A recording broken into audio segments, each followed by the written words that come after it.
3, 2, and 1. The next thing we're going to be looking at is sequence in Python. And as its name states, one after the other in order to solve a problem. Now, I came up with something here to get username and log into system and all of this stuff. This is what I'm going to be following to show how a sequence works. Now, where it says get username, just assume the username is correct. Get the password, assume the password is correct, log into system. This is just going step at a time to show the sequence. Now, sequences are never, ever, ever used by themselves in programming because you can't make any assumptions in programming. You have to check things. So we're going to be going through the principles or the structures of programming. The first one, I think, should be sequence. That's the easiest one to follow.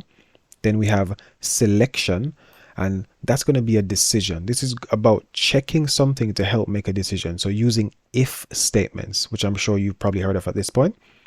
So again, sequence, one at a time. Selection, decision. So if one thing is equal to this, do something else. So before we looked at if age is less than 18, you should not be able to drive. If age is over 18, you should be able to drive. And then the next one we have is iteration. And the typical way Python does this is in a for loop or a while loop.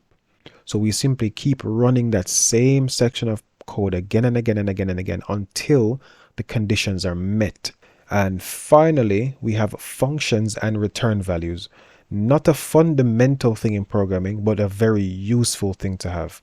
So I'm going to be going over again sequences one step at a time, selection or decision using an if statement, checking one value and doing something if that value is what we want or what we don't want.